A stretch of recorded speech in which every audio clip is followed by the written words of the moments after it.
ನಮಸ್ಕಾರ ಸ್ನೇಹಿತರೆ. ನೋಡಿ, ಬಿಡದಿ ರೈತರಿಗೆ ರಾಜ್ಯ ಸರ್ಕಾರದಿಂದ ನೋಟಿಸನ್ನು ಕಳಿಸಿದ್ದಾರೆ. ಈಗ ಬಿಡದಿ ಜನರು ಏನು ಮಾಡ್ತಿದ್ದಾರೆ, ನಮ್ಮ ಹೊಲ ಗದ್ದೆ ಎಲ್ಲ ಹೋಗುತ್ತೆ. ಆ ಬಿಡದಿ ಜನ ಕೂಡ ಹೇಳ್ತಾ ಇದ್ದಾರೆ, ಯಾಕೆ ಬಿಡದಿನೇ ಬೇಕಾ, ಉತ್ತರ ಕರ್ನಾಟಕ ಏನು ಬೇಡ ಅಂತ ಏನಪ್ಪ ಕ್ವಶನ್ ಮಾಡ್ತಾಯಿದ್ದಾರೆ.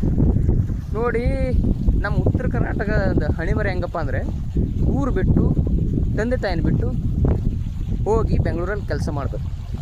ಅದು ನಮ್ಮ ಪರಿಸ್ಥಿತಿ ಉತ್ತರ ಕರ್ನಾಟಕದಲ್ಲಿ ಭಾಳಷ್ಟು ಪ್ರಬಲ ರಾಜಕಾರಣಿಗಳಿದ್ದಾರೆ. ಅವ್ರಿಗೆ ನಾವೇನು ಹೇಳೋಕ್ಕೆ ಬರಲ್ಲ, ಯಾಕೆ ಅವರು ಜನಗಳನ್ನು ಒಂಥರ ಯಾವುದೋ ಥರ ಚುನಾವಣೆ ಬಂದರೆ ಅವ್ರಿಗೆ ಹೆಂಗೆ ಗೊತ್ತು, ಈ ಉತ್ತರ ಕರ್ನಾಟಕ ಜನಗಳಿಗೆ ಯಾವ ಥರ ಅಕ್ಕಿ ಹಾಕಿದ್ರೆ ಅವರು ತಿನ್ಕೊಂಡು ಹೋಗಿಬಿಡ್ತಾರೆ ಅಂತ.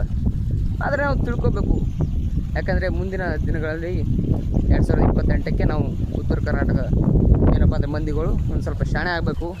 ನಮ್ಮ ಕಡೆನೂ ಬಿಡದಿ ಟೌನ್ಶಿಪ್ ಹೆಂಗೆ ಮಾಡ್ತಾಯಿದ್ದಾರೆ, ನಮ್ಮ ಕಡೆನೂ ಯಾಕೆ ನಮ್ಮ ಜಾಗ ಏನು ಕೊಡಲ್ಲ ಅಂತಿದ್ದೇವೆ, ನಾವು ಹೊಲಗಳು ಕೊಡಲ್ಲ ಅಂತಿದ್ದೇವೆ. ಮಾಡಿರಿ, ಅಭಿವೃದ್ಧಿ ಮಾಡಿರಿ. ರಾಜಕಾರಣಿಗಳು ಬೇಡ ಅಂತಾರೆ, ಅಥವಾ ಜನಗಳು ಏನಾದರೂ ಹೋಗಿ ರಾಜ್ಯ ಸರ್ಕಾರ ಮುಂದೆ ಪ್ರತಿಭಟನೆ ಮಾಡ್ತಾಯಿದ್ದಾರೆ. ನೋಡಿ ಸರ್, ನಮ್ಮ ಸಿಕ್ಕಾಪಟ್ಟೆ ಅಭಿವೃದ್ಧಿ ಆಗಿದೆ ಉತ್ತರ ಕರ್ನಾಟಕ, ಏನಪ್ಪ ಅಂದರೆ ದಕ್ಷಿಣ ಕರ್ನಾಟಕ ಕೊಡಿ ಅಂತ ಜನಗಳೇನು ಉಗ್ರ ಹೋರಾಟ ಮಾಡ್ತಾಯಿದ್ದಾರೆ. ಇಲ್ಲ, ನೋಡಿ, ಗಮನ ಹರಿಸಿ ರಾಜ್ಯ ಸರ್ಕಾರದವರು. ಈ ವರ್ಷ ಅಂತೂ ಸಿಕ್ಕಾಪಟ್ಟೆ ಮಳೆ ಅಂತೂ ಬರಂಗೆ ಕಾಣಲ್ಲ. ಮತ್ತಂದರೆ ನೋಡಿ, ರೈತರ ಸಾಲ ಮನ್ನಾ ಮಾಡಿ ಅಂತ ನಾವು ಕೇಳ್ಕೊಳ್ತಿದ್ದಾರೆ. ನೋಡಿ, ನಮ್ಮ ಕಡೆ ಏನಾದರೂ ಸ್ವಲ್ಪ ಡೆವಲಪ್ಮೆಂಟ್ ಮಾಡಿ ಅಂತ ನಾನು ಕೇಳ್ಕೊಳ್ತೀನಿ.